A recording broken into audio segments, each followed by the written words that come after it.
Bonjour à tous et à toutes. On va un petit peu revoir le syndrome hyperéosinophilique dans les aspects, en tout cas un certain nombre d'aspects nouveaux en 2022. Alors, peut-être première remarque globalement sur ce qu'on appelle eosinophilie, hyperéosinophilie. Vous voyez qu'on met la valeur normale, le cutoff normal à 500. Bon, j'avais quelques dias, donc je ne montrerai pas cette fois-ci, où en revoyant les valeurs normales, il y a un papier récent là-dessus, probablement que les valeurs normales des eosinophiles, c'est plus bas que ça. Et donc, on doit déjà être alerté vers 400, 450 plutôt que d'atteindre le 500, bien que les définitions restent celles-là. Vous voyez que la limite de l'hyperéosinophilie, ça reste 1500 cellules par millimètre cube. Et sur la partie du haut, on note que tout ce qui est, je dirais, allergie simple, on reste en deçà des 1500. Et on parlera de syndrome hyperéosinophilique qu'on détaillera tout à l'heure, au-dessus de 1500, pour autant qu'il y ait une atteinte tissulaire. Alors, un point qui est quand même utile, c'est les deux flèches du dessus. Voilà. Vous voyez que polypose nasale, gastrite éosinophile, l'aspergillus, le schurk, mais aussi les réactions médicamenteuses. Eh bien, on part de gentil, entre 500 et 1500, mais ça peut aller jusqu'à très méchant, largement au-dessus de 1500 et parfois même avec des hyperéosinophilies extrêmes.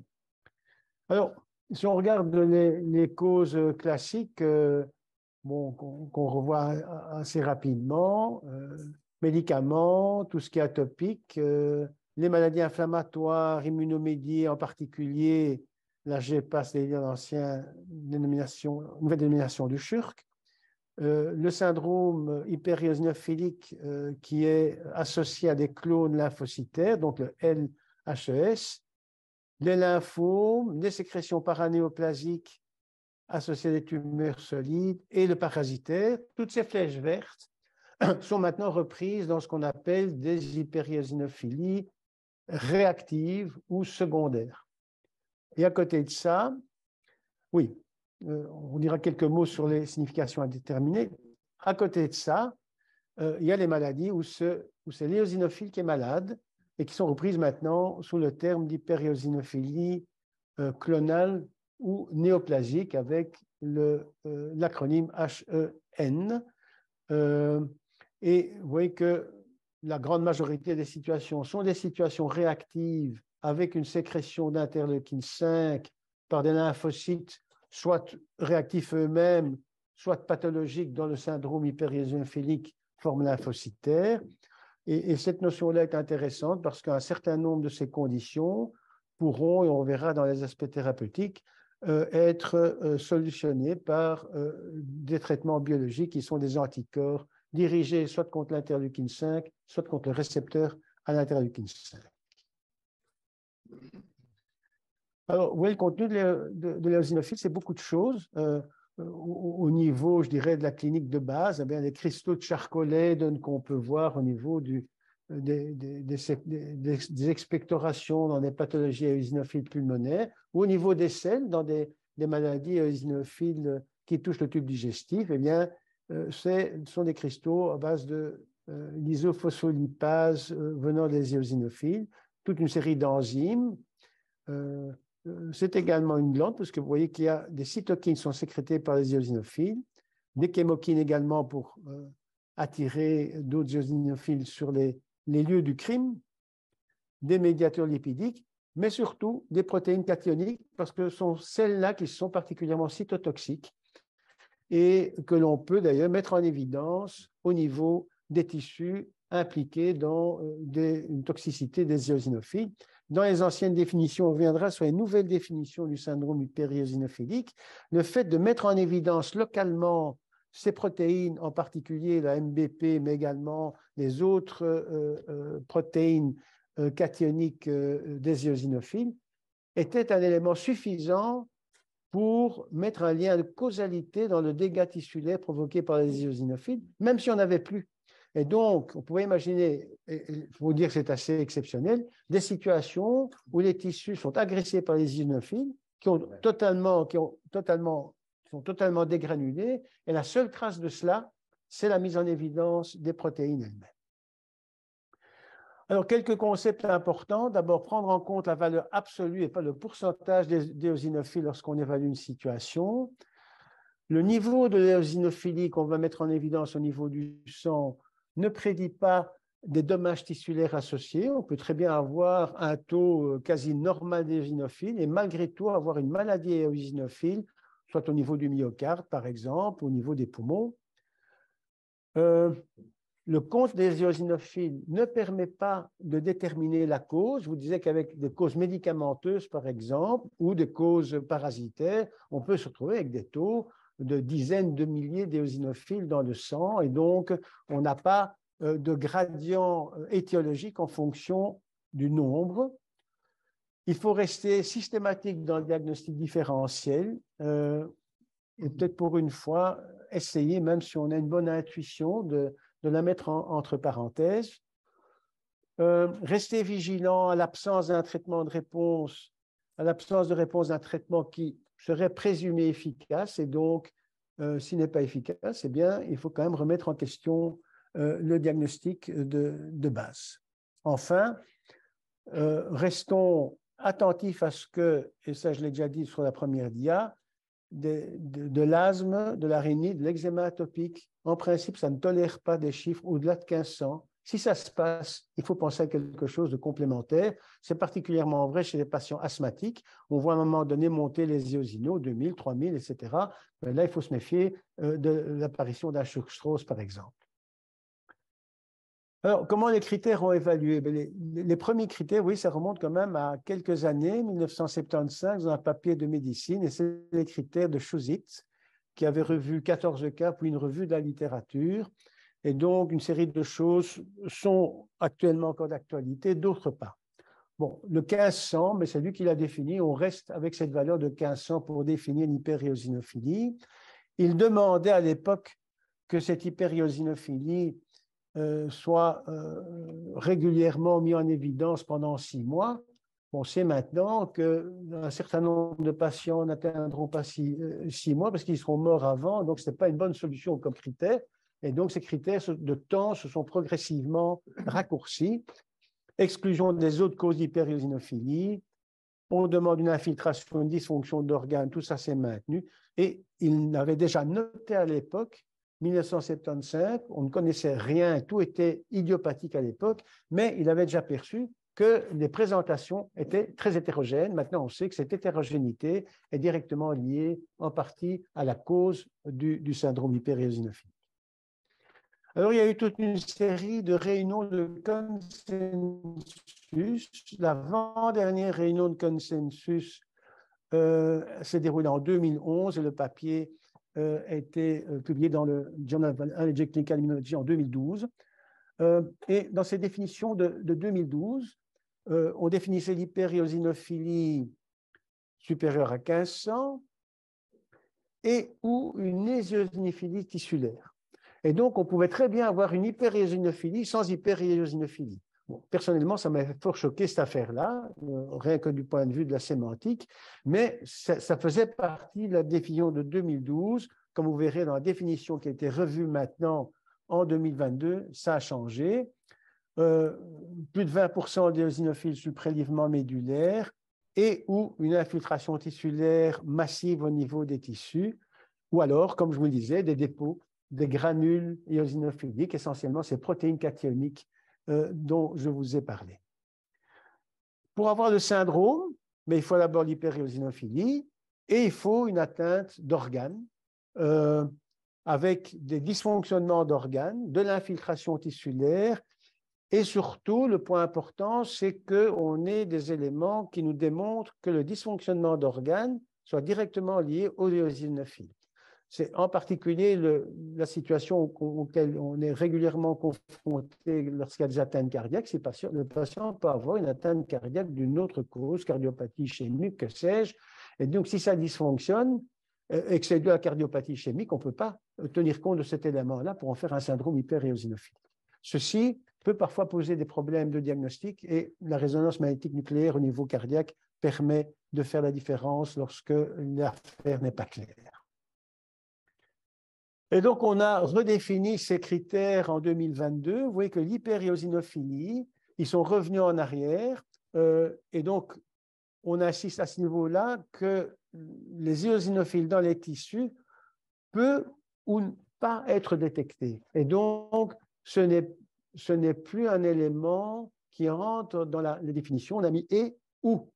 Et donc, on revient avec une hyperéosinophilie dans son concept classique. L'autre point, c'est que la durée qui était de 6 mois chez Schusitz, qui était redescendue à 1 mois dans les recommandations de 2012, maintenant c'est 2 semaines. Et donc, la justification, c'est que dans toute une série de situations, on n'a pas le temps d'attendre, de confirmer qu'il y a bien une hyperéosinophilie parce qu'il y a des dégâts tissulaires, etc. Donc, 2 semaines. Le reste n'a pas beaucoup changé. L'éosinophilie tissulaire, c'est les différents points que je vous avais mentionnés sur la dia précédente. Le syndrome hyperéosinophilique, c'est une définition d'hyperéosinophilie associée à une atteinte tissulaire.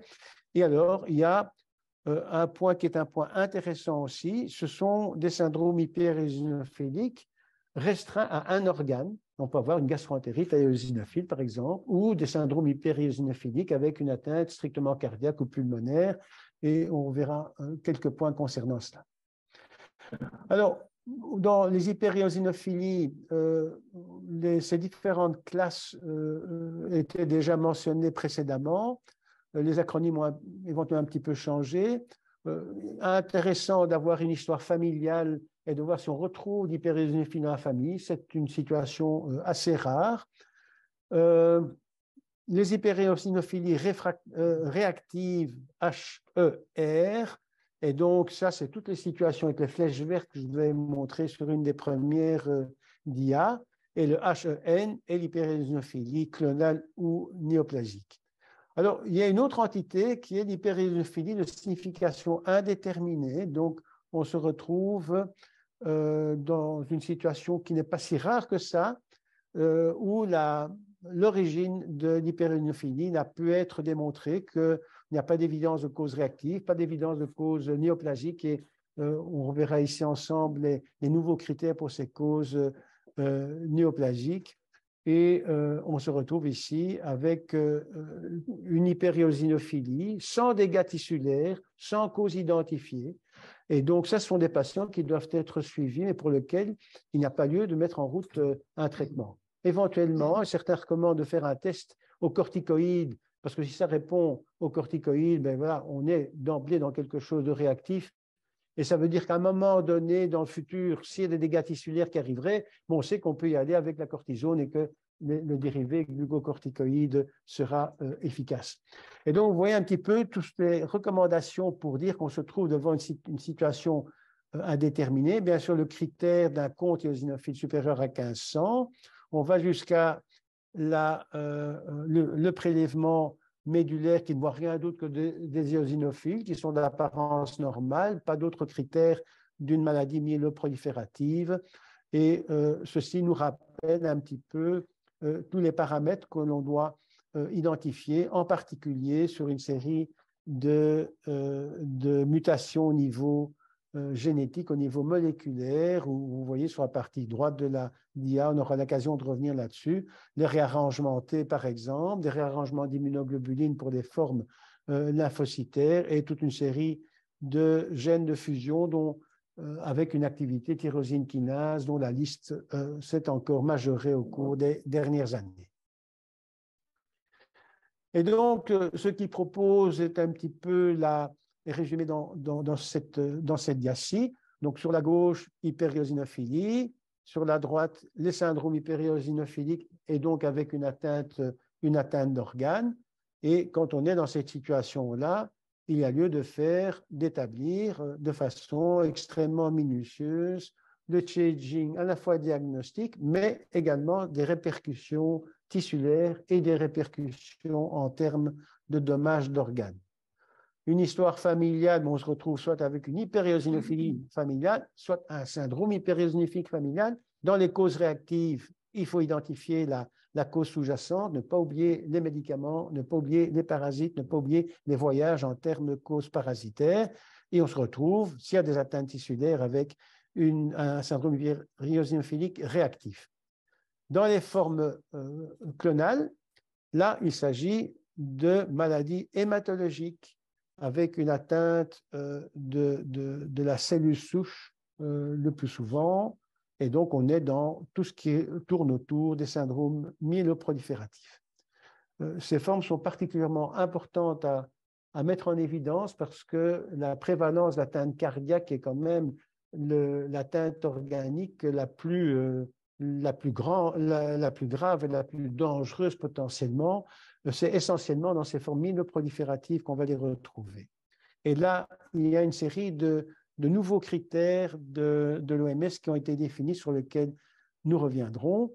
Enfin, les hyperéosinophilies de cause indéterminée nécessitent un suivi et le suivi va essentiellement être destiné à mettre en évidence à un moment donné une atteinte organique, une atteinte tissulaire qui à ce moment-là justifiera bien entendu un traitement. Et c'est là aussi où je vous disais que d'avoir fait un test corticoïde au préalable vous donnera déjà une piste assez simple de traitement. Les formes myéloprolifératives, parmi leur, non pas la définition, mais leurs caractéristiques, ça ne donne pas répondre à la cortisone. Et donc, voyons un petit peu, donc je dresse un petit peu le tableau ici de ces différents syndromes hyperéosinophiliques. On va maintenant s'attacher un peu à la première forme, qui est la forme néoplasique ou clonale, qui regroupe une série de situations en fonction du type de maladie hématologique sous-jacente. Alors, la première démonstration d'une mutation à l'origine de ces formes clonales, c'est une histoire, ça reste une histoire belge, hein, puisque bon, nous avions identifié la forme lymphocytaire publiée en 1994, et donc 10 ans plus tard, les découverte par l'équipe de Leuven avec Jan Koos, où il mettait en évidence la fusion de deux gènes qui allaient avoir pour conséquence d'avoir une activité tyrosine kinase constitutive. Et l'autre point de leur papier qui était important, c'était de démontrer, un petit peu comme dans la leucémie myéloïde chronique, que ça répondait parfaitement bien à l'imatinib, et même mieux que dans la leucémie myéloïde chronique, puisque là, et le plus souvent, une petite dose, de 100 mg de Glivec, est suffisante pour traiter ces patients. Alors, on peut avoir, je vous parlais de l'intuition, on peut avoir des indices qu'on est face à une hyperéosinophilie plutôt de forme myéloproliférative. Les eosinophiles ont une touche pas tout à fait normale. Donc là, on a un coup de téléphone à Olivier Pradier qui va regarder, va nous confirmer cela. Il y a souvent, comme dans ces maladies myéloprolifératives, les autres lignées qui sont touchées avec une anémie, une thrombocytopénie, bien palper l'abdomen à la recherche d'une splénomégalie, et deux caractéristiques qui sont intéressantes, je reviendrai là-dessus, vitamine B12 élevée, tryptase sérique élevée, en mettant ici le cutoff à 12 nanogrammes par millilitre, et au niveau de la moelle, des mastocytes dysplasiques, et donc il y a très souvent des mastocytes dysplasiques associés à ces formes, et également, comme dans d'autres maladies myéloprolifératives, un certain degré de myélofibrose. Et donc, si on a 4 critères, eh bien, on est déjà avec un bon indice que l'on se trouve devant une forme plutôt myéloproliférative.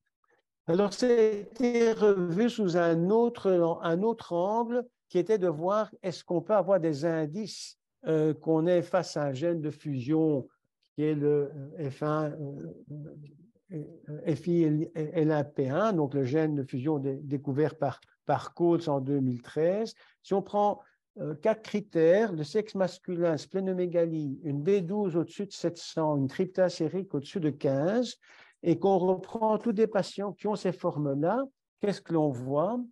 eh bien que aucun patient n'a 0 critère.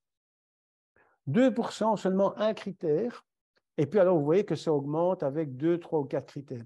Et donc la recommandation qui est faite à ce moment-là, c'est que si on se retrouve avec moins d'un critère ou moins, il n'y a pas lieu de demander cette mutation. Bon, tout ça a un coût en termes de coût d'analyse. Et je trouvais que ce tableau était quand même assez intéressant pour rappeler un peu les fondamentaux par rapport à ces affections myélo-prolifératives. Alors, ces formes clonales ont été revues et donc il y a un update à la fois de l'OMS et également dans une réunion internationale de consensus, tout ça cette année-ci. Alors, les noms, les termes ont un petit peu changé. Vous voyez que anciennement, toutes ces maladies hématologiques qui s'accompagnaient des eosinophiles étaient reprises par l'acronyme MLN eosino pour néoplasie myéloïde lymphoïde avec eosinophilie. La nouvelle dénomination insiste plus au niveau physiopathologique sur l'identification chez ces malades-là d'une activité tyrosine kinase, résultat de différentes fusions de gènes. Et donc, le terme TK pour tyrosine kinase revient maintenant dans la définition. On insiste de bien identifier quels sont les changements moléculaires qui sous-tendent ces néoplasies hématopoïétiques. Et en particulier, on insiste dans ce papier sur une des formes qui est une forme avec un réarrangement de JAK2. Alors, vous voyez un petit peu les différentes, c'est l'encadré rouge, les différentes maladies hématologiques qui maintenant se retrouvent avec ces gènes de fusion. On a la première, celle de 2003, avec le réarrangement de PDGFRA. Puis vous voyez qu'il y a toute une série d'autres réarrangements qui ont été identifiés maintenant et qui sont disponibles, je pense peut-être à l'exception de FLT3, qui, il faut bien dire, est plus rare. Tout ça est identifiable maintenant au laboratoire de génétique, à la fois sur le sang, pour un certain nombre, mais surtout sur les prélèvements médulaires. Alors, vous voyez, alors qu'avant, c'était un petit peu synonyme, la leucémie chronique à eosinophile se retrouve à part de ces maladies-là. Alors que dans les anciennes classifications, quand vous aviez le gène de fusion, eh bien, on disait tout ça, c'est synonyme de la leucémie chronique à eosinophile. Ceci a changé. Et vous voyez que dans les nouveaux critères de cette leucémie chronique à eosinophile, on insiste sur le fait qu'on ne met pas en évidence les différents gènes de fusion que je vous ai signalés. Le deuxième point, c'est des remarques particulières au niveau de la description médulaire. Et il demande que les 6 critères soient rencontrés pour pouvoir parler de leucémie chronique à eosinophile. Alors, je voulais reprendre un petit peu le point, parce qu'il discute aussi du syndrome hyperéosinophilique qui reste idiopathique, à savoir qu'on n'a pas mis en évidence le variant lymphocytaire associé au syndrome, et on n'a pas mis en évidence les gènes avec activité tyrosine kinase. Donc, on se retrouve finalement sans cause identifiée. Alors, la critique que je fais un petit peu à la façon dont les choses sont reprises dans ce consensus hématologique, c'est qu'il garde les 6 mois pour la documentation de ce syndrome idiopathique, alors que le syndrome hyperéosinophilique idiopathique, il n'y a pas de raison d'avoir une attitude, je dirais, pratique en termes de prise en charge thérapeutique que dans les autres. Mais donc, ils n'ont pas tenu compte, donc il y a une discordance entre ces classifications-là et ce qui a été le résultat de la réunion de consensus publiée dans le JACI. Donc, cette variante myéloproliférative fait appel dans l'identification de ces mutations et de ces gènes de fusion à la cytogénétique conventionnelle, à la PCR, aux techniques FISH qui peuvent être déjà suffisantes pour un certain nombre de mutations. Et puis alors, on avance progressivement avec des techniques de séquençage basées sur le NGS, voire, mais ça c'est le futur, des séquençages du transcriptome entier avec séquençage de l'ARN. Et donc, les techniques mises en évidence pour identifier ces gènes de fusion ont évolué et sont susceptibles d'évoluer dans le futur, et probablement que la leucémie chronique éosinophile va progressivement se restreindre parce qu'on va identifier d'autres gènes de fusion. Alors, ils insistent dans ce papier-là sur 2 points. C'est que la charge allélique minimale des variants est requise pour définir certaines néoplasies et ceci n'a pas été bien défini actuellement. Autrement dit, on peut se retrouver avec un petit peu de variants, un petit peu comme si je sais pas, vous recherchez un réarrangement du TCR, ben avec l'âge, mais ça augmente sans qu'il y ait nécessairement de maladies sous-jacentes. Et donc, il dit ça n'a pas été délimité, il faut se méfier. Et actuellement, il recommande que dans le rapport final, lorsqu'on examine la situation d'un patient, on mentionne cette fréquence allélique et donc il faut la demander au laboratoire de génétique. Et actuellement, ils disent que on ne peut pas parler d'hyperéosinophilie ou de syndrome hyperéosinophilie clonal que si il y a une fréquence supérieure à 2% et donc la fréquence de 3% est requise. Deuxième volet, ce sont les réactifs. Et les réactifs, je vais essentiellement vous parler, bien entendu, du syndrome hyperéosinophilique lymphocytaire dans ces réactifs. Et vous voyez que le LHES, qui est le syndrome hyperéosinophilique associé à un clone lymphocytaire, se retrouve maintenant comme une des causes des autres réactifs, en particulier les causes médicamenteuses, les parasites, les lymphomes, les cancers. Ça veut dire aussi que cliniquement, il ne va pas nécessairement y avoir des différences extrêmement nettes par rapport à ces réactifs. Et donc, l'intuition ne va pas être suffisante, il va falloir aller plus loin et aller chercher un clone lymphocytaire, ce dont nous allons parler. Vous voyez que les choses ont évolué depuis le cas Princeps que nous avions eu l'opportunité de mettre en évidence en 94. Maintenant, 25 ans plus tard, on a la série récente, une série de 26 patients. Donc, vous voyez que la prévalence de ce type de problème est quand même relativement rare. Et donc, ici, on a revu les caractéristiques cliniques dans une cohorte de 26 patients. Ce qui est largement à l'avant-plan, ce sont les lésions cutanées. Et donc, 92% de lésions cutanées, c'est quand même beaucoup en termes de sensibilité, mais également haute sensibilité. Je rappelle aux plus jeunes, ça c'est intéressant parce que quand ce n'est pas présent, votre probabilité qu'on a affaire à ce genre de situation est quand même faible. Des ganglions dans un peu plus de la moitié des cas, des différents types de plaintes rhumatologiques, articulaires, tendineuses, un quart de rénaux, un peu d'atteinte pulmonaire.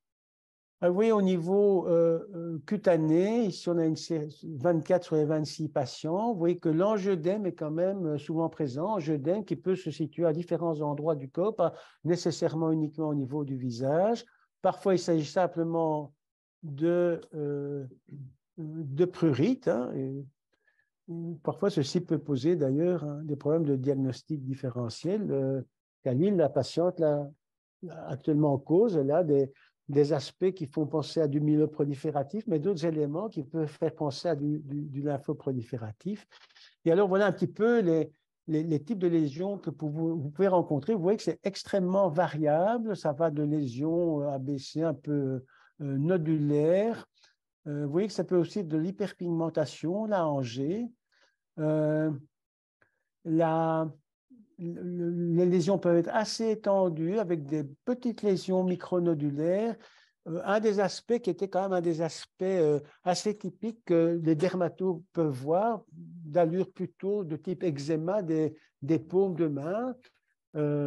Et donc ça, bon, on voit ça, on met un petit peu de cortisone et puis tout s'arrange. Donc c'est tellement sensible à la corticothérapie qu'il y a probablement un certain nombre de malades qui échappent au diagnostic parce qu'ils ont finalement des formes cutanées avec un peu d'éosinophilie. Et puis voilà, on est content, on met un peu de cortisone. Alors, vous voyez ici en cas, la situation, je dirais, normale sur la partie gauche et cette partie angioïdémateuse sur la partie droite qui peut en plus être invalidante parce que touchant également les tendons. Donc la teinte cutanée, extrêmement pléomorphe, mais extrêmement souvent présente. On a revu également les aspects thérapeutiques dans notre série. Vous voyez que un tiers des patients n'avaient pas besoin de traitement. Donc, ils se trouvaient finalement avec une atteinte finalement très mineure, sans traitement. Vous voyez que 20% se trouvaient avec simplement une corticothérapie et la moitié des patients avaient besoin d'un traitement complémentaire, généralement parce que la dose de cortisone n'était pas suffisante. Enfin, n'était pas suffisante, ou en tout cas se retrouvait avec une dose trop élevée au plan de la tolérance de la corticothérapie. En ce qui concerne les patients qui étaient sous corticothérapie seuls, vous voyez que près de la moitié avaient une petite dose en dessous de 10 mg, et puis l'autre moitié était entre 10, 20, voire plus de 20 mg, et c'est essentiellement chez ces patients-là qu'on avait recours à un traitement complémentaire. Oui, les traitements complémentaires, sur la gauche, la réponse biologique et sur la droite, la réponse clinique.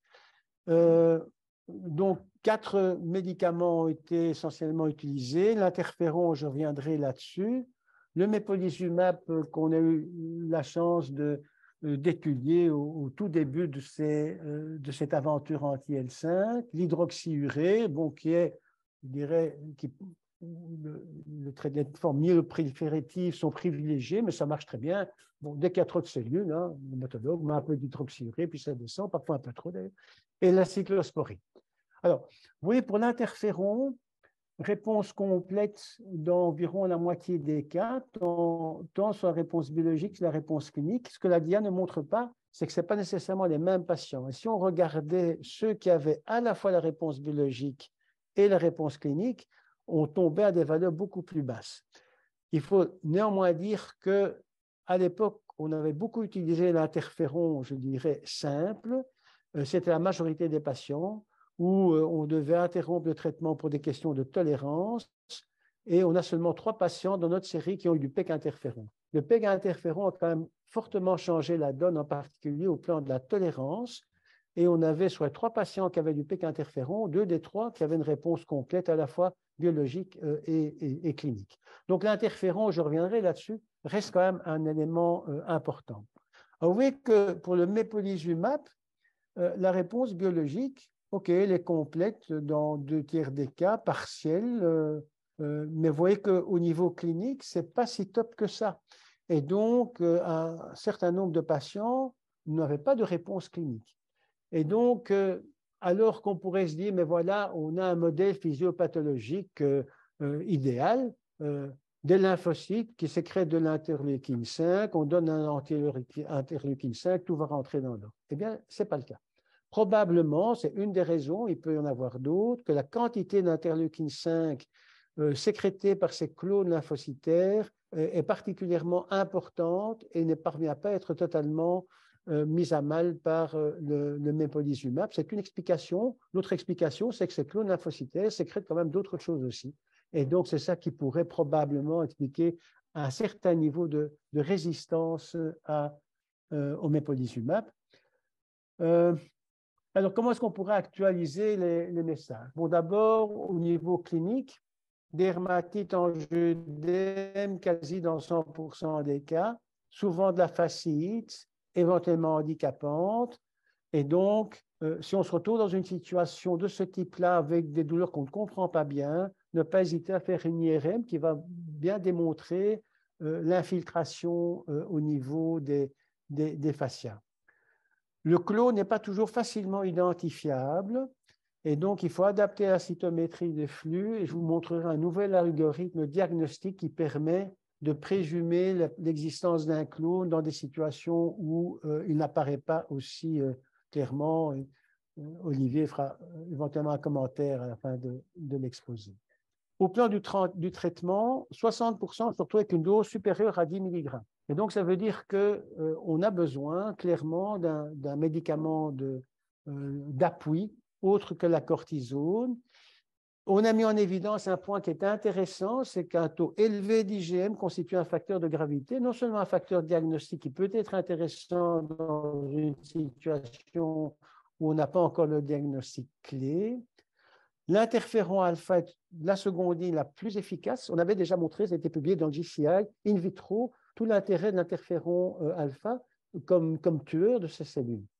Et on a eu un patient chez qui la maladie clonale lymphocytaire a disparu sous interféron. Je vous montrerai un papier d'une autre équipe qui a eu les mêmes constats.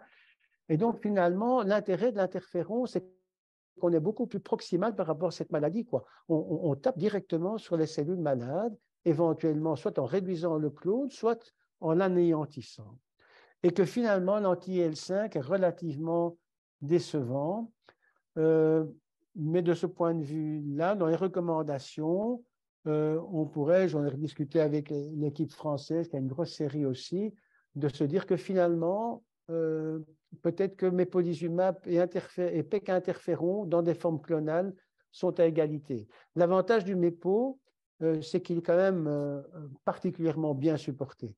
Le désavantage du PEC interféron, c'est qu'on se le procure difficilement maintenant, ici également ailleurs. On aurait tendance à dire malgré tout, donnons d'abord du mépo, donnons la chance au mépo. Si ça marche avec le mépo, alors c'est bien, mais ne pas hésiter, si on est résistant au mépo, à passer au PEC interféron. Un autre problème du mépo dans cette maladie, donc c'est le Nucala, il est actuellement remboursé avec une série de critères qui paraissent assez légitimes, mais à la dose de 300 mg. Or, souvent dans le LHES, on a besoin de plus que ça. Les études initiales, c'était 750 mg par mois par voie intraveineuse. Et dans la vraie vie, on se rend compte qu'on a besoin souvent de 500, 600. Et donc, on est un petit peu en dehors des modalités de remboursement. Évolution très hétérogène. Donc, je rappelle que 30% n'ont pas besoin de traitement parce qu'ils sont relativement peu symptomatiques. Un cinquième des patients ont une maladie plus agressive et réfractaire au traitement. Éventuellement, les traitements prolongés donnent des effets secondaires. Et enfin, 10%, 10 à 15%, il y a une évolution lymphomateuse. Le plus souvent, c'est des AITL. Pas de facteur prédictif par rapport à cette évolution lymphomateuse. Se méfier si on voit la quantité des cellules clonales qui augmente ou si apparaissent plus d'adénopathies ou des adénopathies qui augmentent de volume.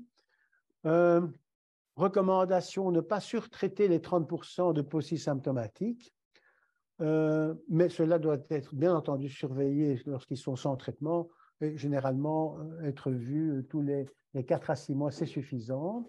Qu'on a besoin de nouvelles options thérapeutiques et suivre les symptômes. Vous avez vu qu'il y avait l'évolution biologique et l'évolution clinique. Les deux ne sont pas nécessairement associés, donc il faut suivre non seulement le taux d'éosinophiles, mais également la clinique. Comme je vous le disais au début, les éosinophiles peuvent être très gentils dans le sang, mais néanmoins se retrouver au niveau tissulaire. C'est vrai surtout pour les formes myéloprolifératives, mais c'est vrai également pour les formes lymphocytaires. Enfin, si on voit dans une situation où les cellules clonales augmentent, où il y a des ganglions qui augmentent ou qui apparaissent de nouveau, le PET est très certainement recommandé. Alors, le deuxième volet, le premier volet, c'était le volet clinique. On a revu un peu les outils diagnostiques. Et pour ce faire, on a 4 groupes de patients. Le premier groupe, on avait 20 patients avec un LHES, 14 patients, le deuxième groupe avec des formes idiopathiques, mais touchant multi-organes. Le troisième groupe, c'était des HES, je vous avais dit qu'ils peuvent éventuellement toucher un seul organe. Vous avez quand même une trentaine de patients dans ce groupe-là. Et vous voyez que ces mono-organes étaient soit cutanés, digestifs ou éventuellement des fasciites.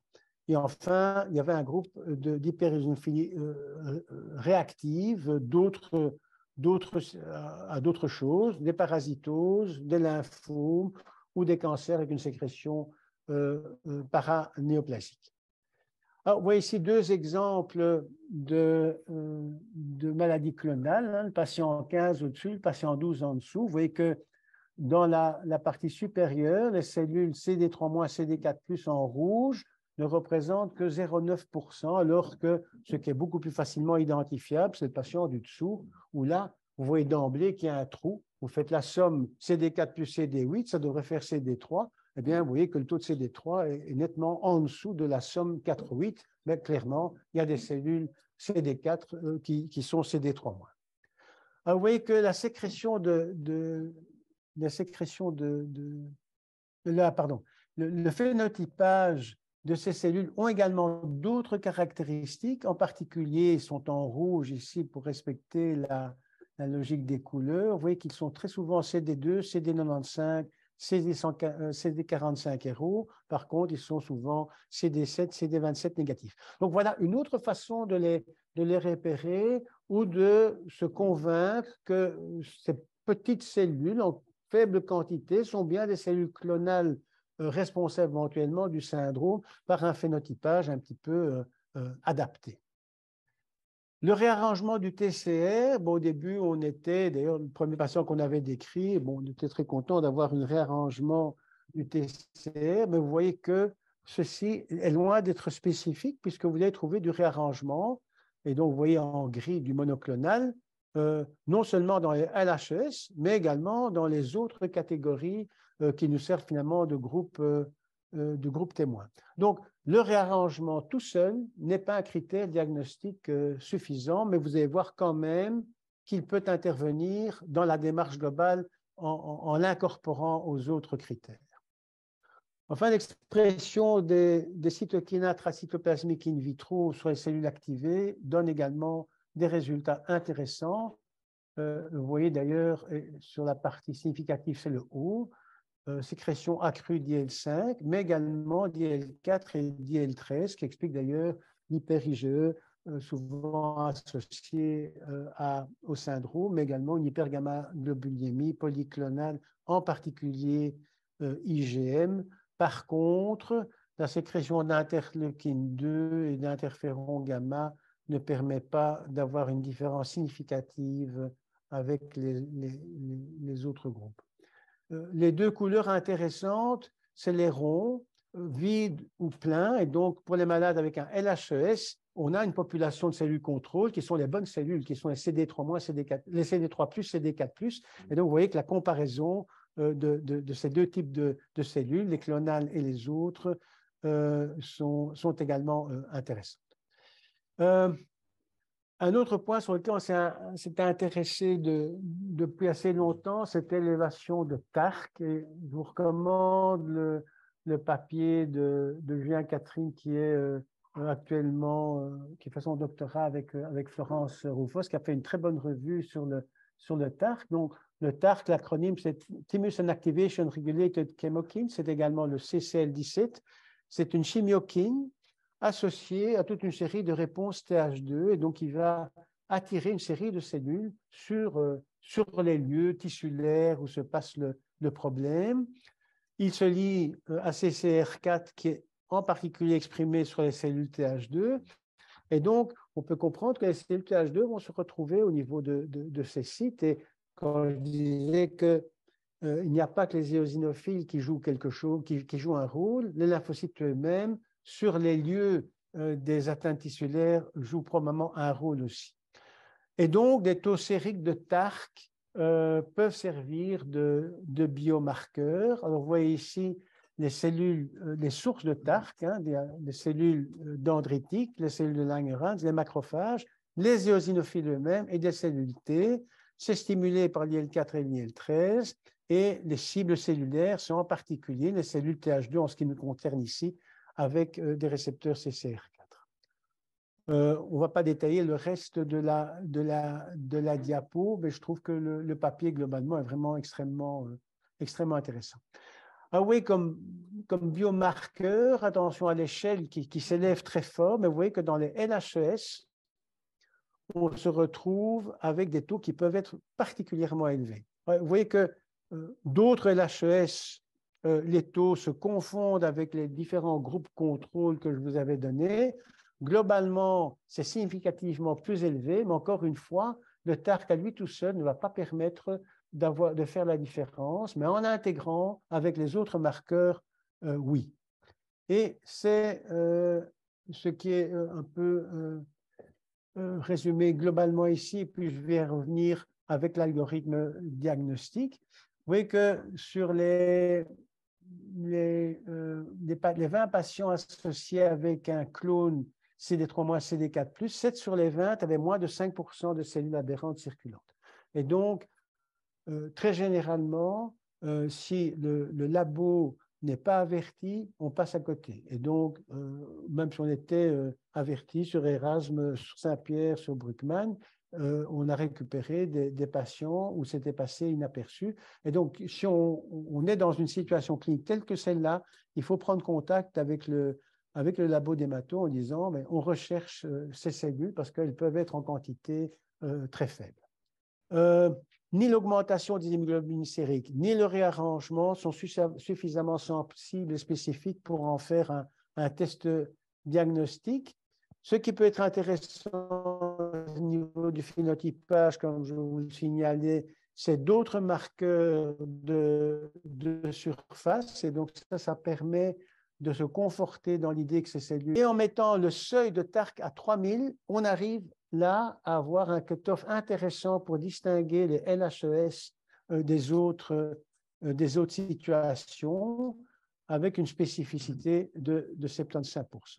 Enfin, mais là, on se retrouve dans des situations plus de laboratoire de référence. La production intracytoplasmique de cytokines 4, 5, 13 est un outil qui peut être utile.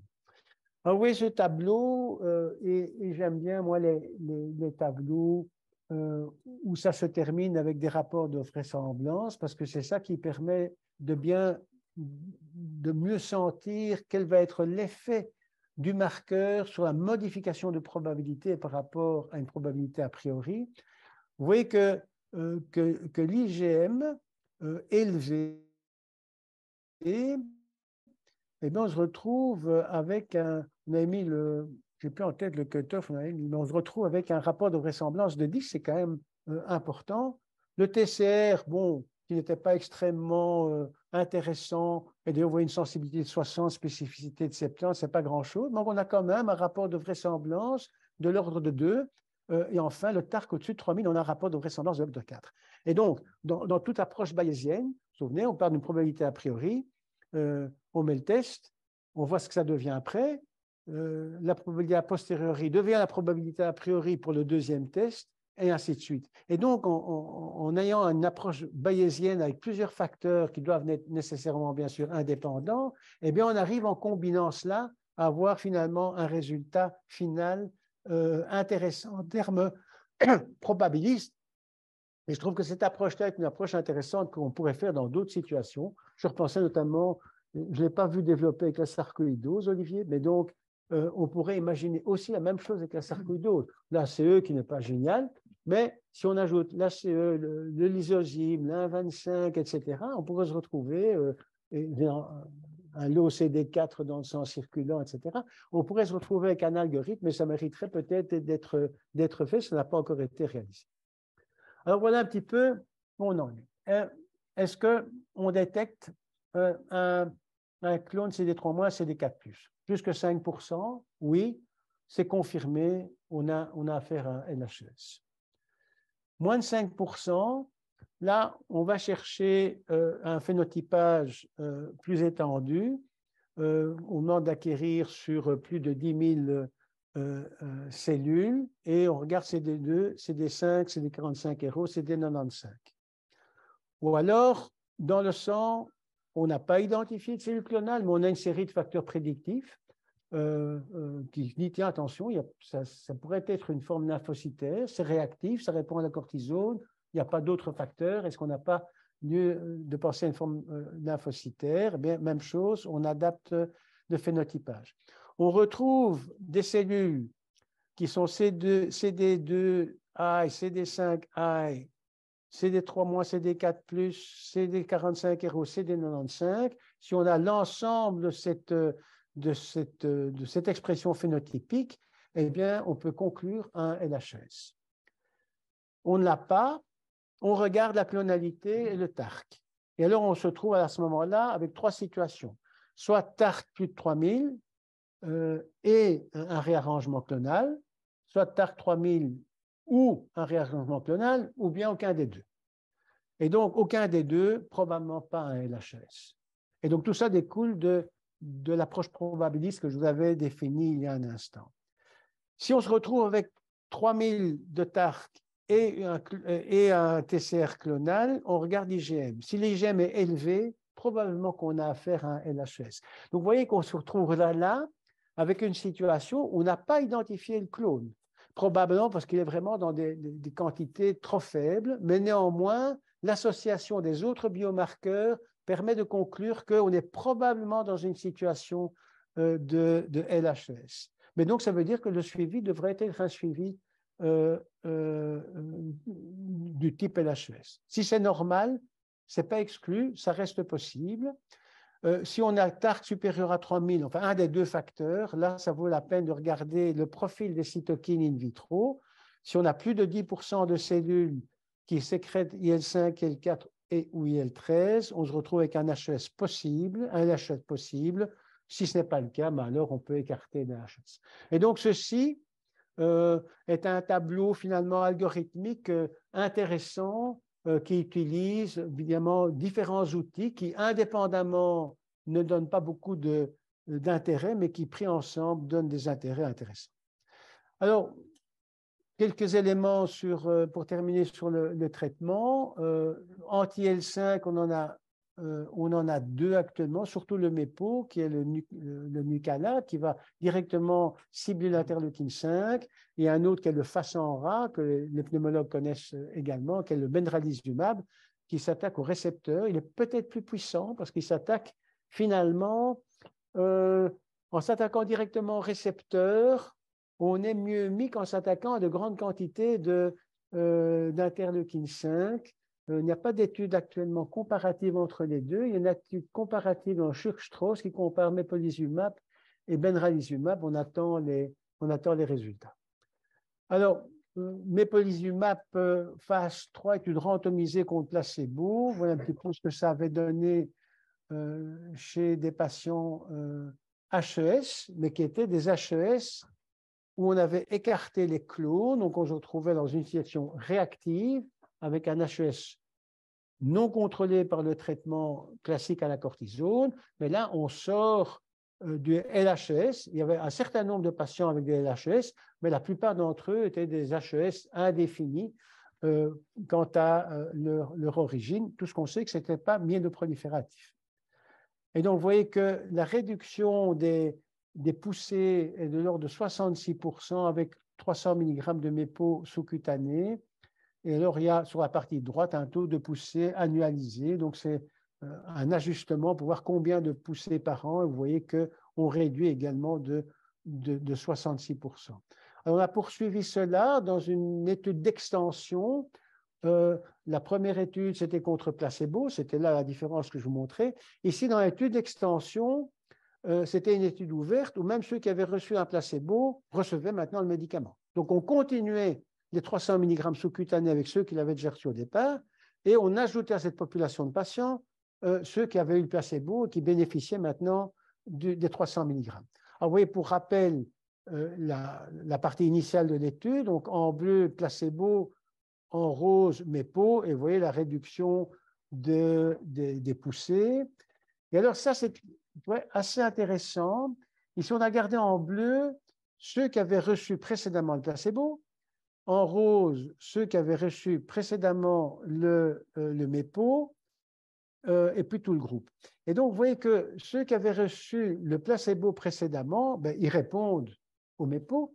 Mais ce qui est d'autant plus intéressant, c'est ceux qui avaient déjà reçu le MEPO. Vous voyez qu'on continue à avoir une réduction des poussées au fur et à mesure qu'on donne le MEPO.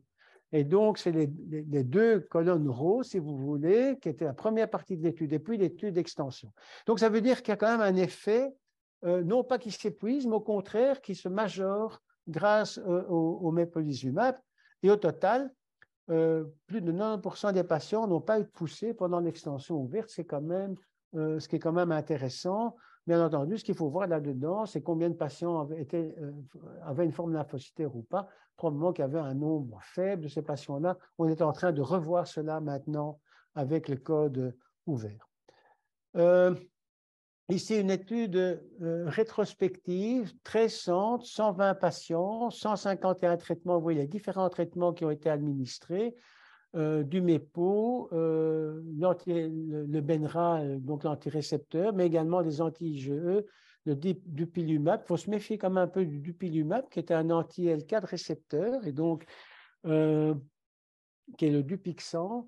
Pourquoi il faut s'en méfier? Parce que un certain nombre de patients qui n'avaient pas d'hyperéosinophilie développent de l'hyperéosinophilie. Donc, il y a un effet éventuellement paradoxal dont il faut se méfier. Vous voyez que la majeure partie, les 58 patients, étaient des IHES. Vous voyez qu'il y avait une petite partie en jaune de LHES. Il y avait des overlaps avec le Church-Strauss. Et donc, voilà un petit peu, la plus grande partie des patients avaient reçu finalement du MEPO. Alors, cette dia est un petit peu compliquée sur la partie gauche, qu'on regardait à la fois dans les formes idiopathiques et dans les formes LHES, et pour comparer un petit peu l'effet. Alors, dose mensuelle de MEPO, 100, 300 ou plus de 700 mg. Et c'est sur la partie droite de la dia, l'amélioration de la symptomatologie. Finalement, pour le patient, c'est ce qui compte. En brun, les IHES. Et donc, vous voyez que la symptomatologie est nettement améliorée IHES quand on compare à LHES, et quelle que soit la dose utilisée.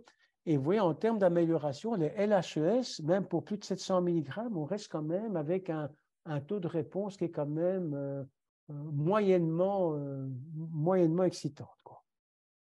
Donc, probabilité moins de réponse du LHES, alors que la dose, c'est 300 mg, vous voyez qu'on se retrouve avec des situations où on a besoin de plus que cela, mais un certain nombre de patients ont assez avec 100 mg, et donc en particulier les IHS. Et donc ici, d'autant plus, c'est 3 piqûres. Donc il n'y a pas de stylo à 300, c'est des stylos à 100. Donc c'est 3 injections mensuelles. Mais donc ça vaut la peine, une fois qu'on commence avec ce traitement-là, après de redescendre la dose et de voir si ça continue à fonctionner, en particulier si ce n'est pas un LHS.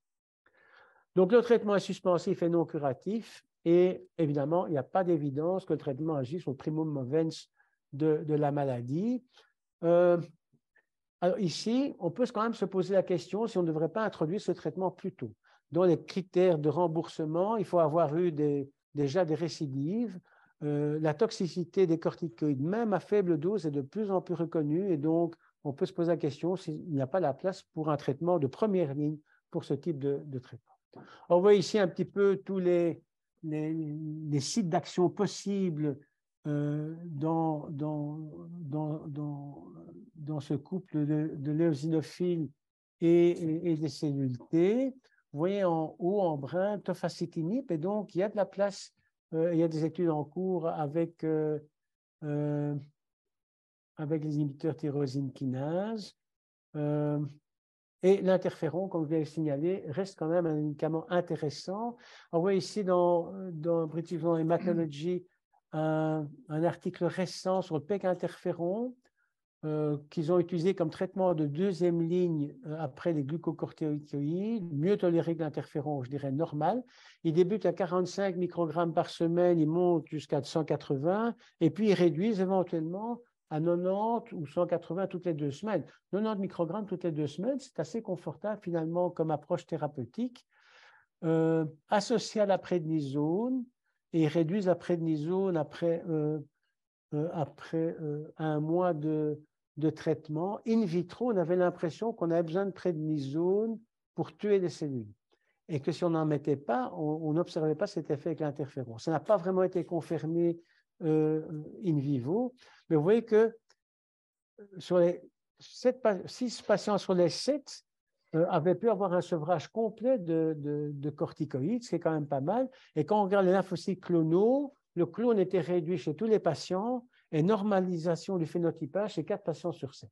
Et donc là, on a quand même l'impression d'avoir un médicament qui agit véritablement sur la cause de la maladie.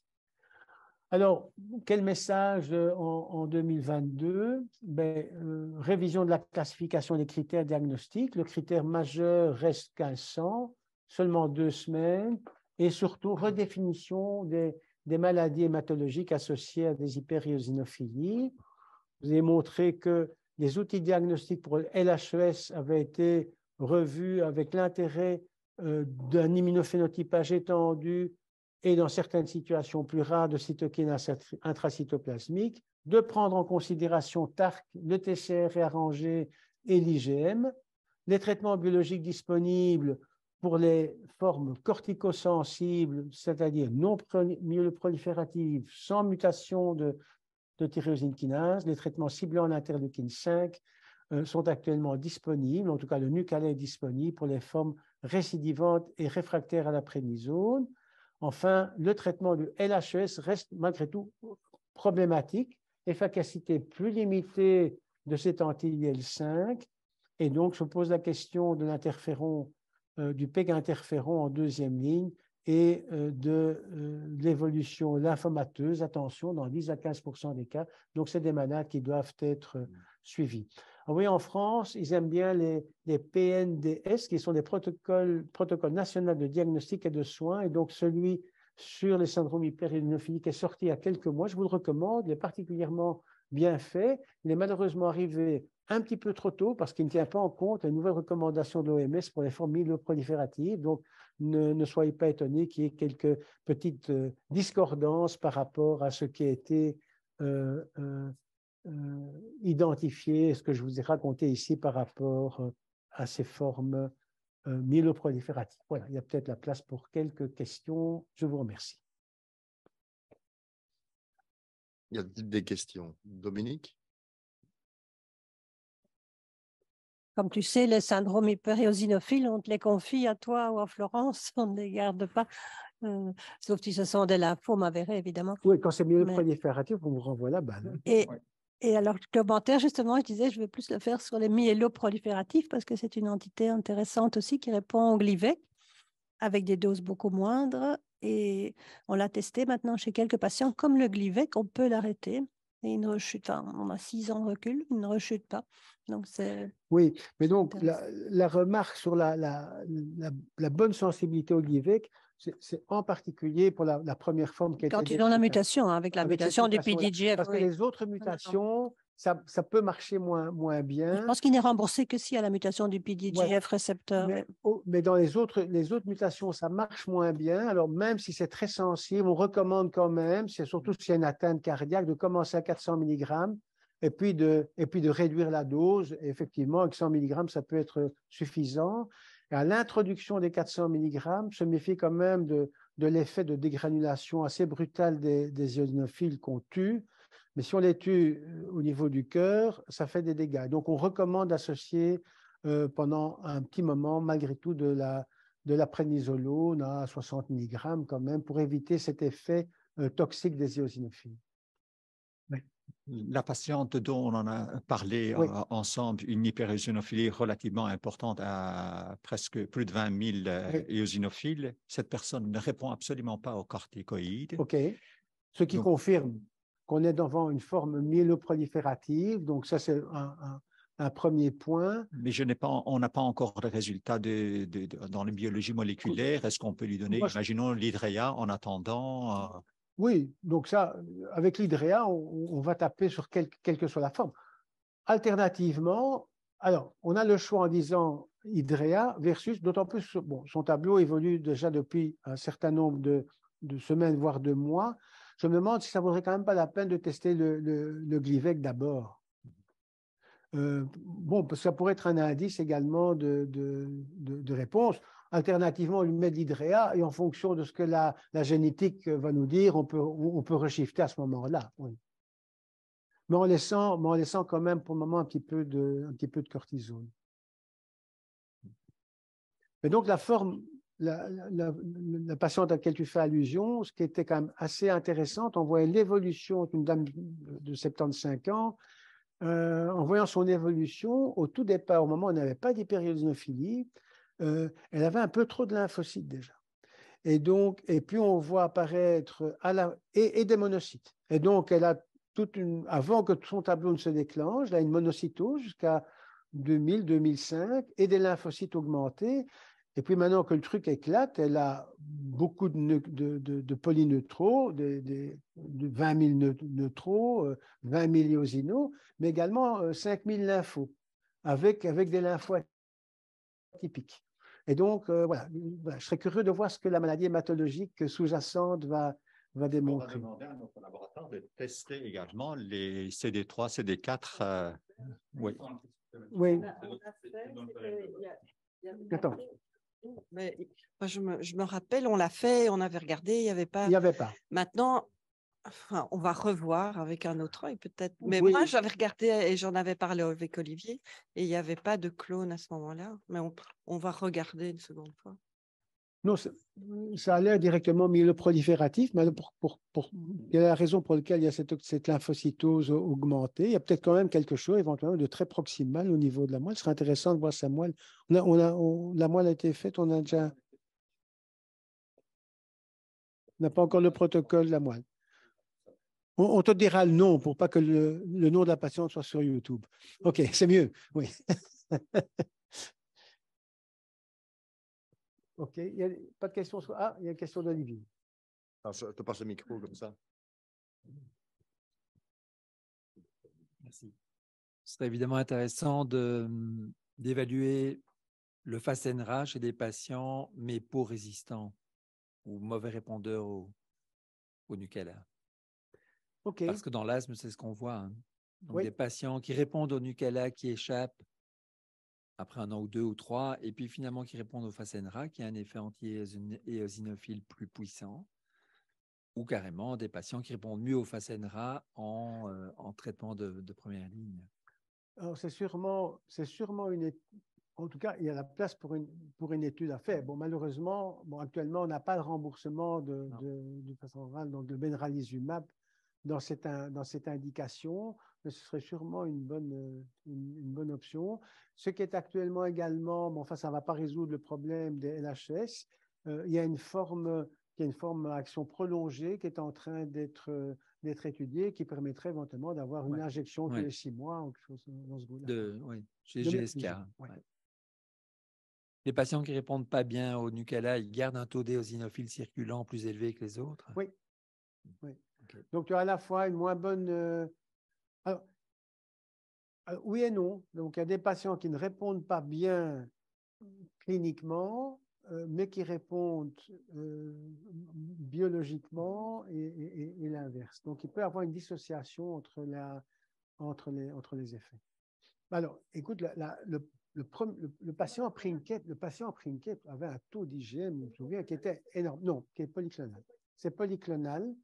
Bon, maintenant, les cytokines qui sortent, il y a notamment l'IL4 qui va pousser sur les immunoglobulines. Donc, pourquoi est-ce que c'est plus sur l'IgM que sur les autres? Ça, c'est pas clair. Pour moi, un assortiment de cytokines qui vont qui vont empêcher la commutation MG éventuellement.